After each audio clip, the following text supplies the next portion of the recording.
नमस्कार। आज के इस वीडियो में हम बात करेंगे पेड़ पौधों के बारे में। साथियों, हम जब छोटे थे तो स्कूलों में पढ़ा करते थे, टीचर्स पढ़ाया करते थे कि जितने भी पेड़ पौधे होते हैं उनके फूल कैसे होंगे, पत्ते कैसे होंगे, फल कैसे होंगे, किस कलर के होंगे, किस साइज़ के होंगे, कैसे होंगे, किस किस तरह से बढ़ते हैं पेड़ पौधे, उसके बारे में पढ़े थे। कौन कौन से ऐसे कारक हैं जो उन पौधों को, उन पेड़ों को अपना मतलब बड़ा करते हैं, कुछ को इधर उधर फैलाने का काम करते हैं। जड़ें कितने दूर तक जाएंगी उसको निर्णय मतलब किस तरह से होंगे, उसका जो निर्णय करता है, उसका जो कारक होता है जिसके कारण से वो फल फूल इस तरह अलग अलग तरह के होते हैं। तो उसी के बारे में आज थोड़ा सा हम बात करेंगे। दोस्तों, मुझे लगता है जितने भी पेड़ पौधों के, सभी के तो नहीं, लेकिन जैसे कुछ पेड़ पौधों के कलम किए जाते हैं, उन पेड़ पौधों के जितने भी पेड़ पौधों के पत्ते, फूल और जो फल होते हैं उनको मतलब नियंत्रण करने का जो कारक होता है वो उस पेड़ पौधों के तन्ने के नीचे नहीं होता है। जैसे हम एक पौधे बनाते हैं, आइए देखते हैं।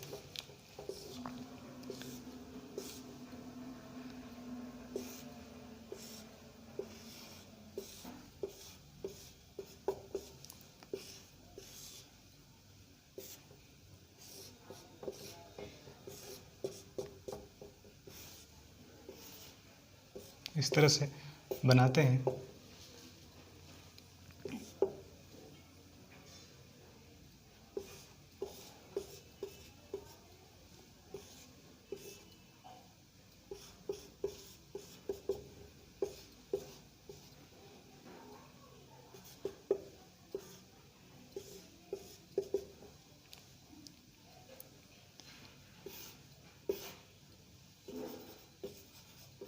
ये फल भी हो, ये इस तरह के तना हुए, तो इसमें मुझे लगता है कि ये जो फल हैं और ये मान के चले फूल है या कुछ पत्ते हैं, तो इसको नियंत्रित करने वाले जो कारक होते हैं वो कारक लगभग इसके ऊपर ही रहते हैं। फूल जो है, फूल है, ये पत्ते हुए, ये फूल, ये पत्ते हुए, ये पत्ते हुए, इधर भी पत्ते हुए, ये भी पत्ते हुए, ये फल हुए। तो लगभग जो कारक होते हैं, जो उसके मतलब उसका जो कारक होता है जो इस चीज़ को नियंत्रित करेगा कि फूल कैसे होगा, फल कैसा होगा, उसका कारक इससे लगभग ऊपर ही होता होगा। क्योंकि अगर उस तरह का, अगर इससे नीचे होता तो जो पौधे कलम किए जाते हैं, जो पौधे कलम किए जाते हैं इस तरह से,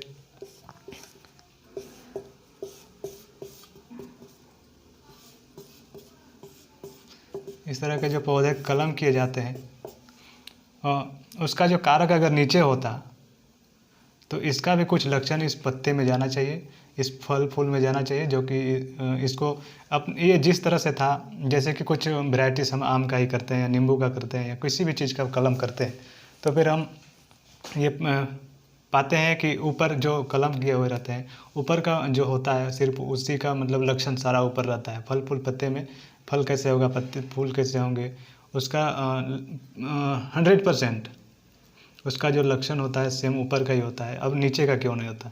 अगर जिस आधार से हम बात करें, अगर ये फूल से नीचे का भी अगर कारक यहाँ जाता, इस पत्ते में जाता, तो इसका मतलब ये होता कि पत्ते इस ये वाले जो पौधे थे, नीचे वाले जो पौधे थे, उसका भी लक्षण यहाँ जाता, तो इसका फल जो है थोड़ा अलग होना चाहिए, फूल भी अलग बनना चाहिए, थोड़ा बहुत इससे अलग होना चाहिए, पत्ता भी। तो मेरे नज़र से लगता है कि जो कारक होते हैं जो इस चीज़ को निर्णय करते हैं, वो सारे कारक इसी लगभग डाली के इसी ऊपरी भाग में ही होते हैं। इस चीज़ का अगर आप एक्सपेरिमेंट करना चाहें, प्रयोग करना चाहें, तो आप कर सकते हैं। हम भी कोशिश इस चीज़ का, जी हाँ, हम भी कोशिश करेंगे इस चीज़ का प्रैक्टिकल करने का। मेरे माइंड में जब मैं घर में था तो मैं एक आम लगाया हूँ। मुझे इसी साल का बात है, उसमें फूल मतलब मंजर आए हुए हैं फल देने के लिए। तो मैं देखा कि उसी का मेरे माइंड में आया कि आखिर ऐसा होता क्यों है। तो मैंने ही इस वीडियो को इसी के लिए बनाया। आप अगर इस चीज़ का प्रैक्टिकल करना चाहें तो कर सकते हैं। किसी फूल का धीरे धीरे करके आप उसको बढ़ाएं। प्रैक्टिकल करना ऐसा है कि आप सबसे पहले तन्ने के इस भाग में इतना दूर को कलम कीजिए, उसके बाद में धीरे धीरे करके इसको ऊपर थोड़ा थोड़ा करते जाइए, क्या इसका लक्षण यहाँ आता है, और धीरे धीरे करके आप ऊपर भी ले जाइए और इसका लक्षण क्या देखते जाइए कि क्या आप इसका लक्षण आता है। आप ये प्रैक्टिकल अगर करना चाहें तो कर सकते हैं। मैं इसको अभी तो फ़िलहाल नहीं कर पाऊँगा, कुछ कारण है तो नहीं कर पाऊँगा, लेकिन मैं इसको कोशिश करूँगा कि मैं इस चीज़ को ज़रूर करूँ। तो आज की इस वीडियो में इतना ही। धन्यवाद। Thank you.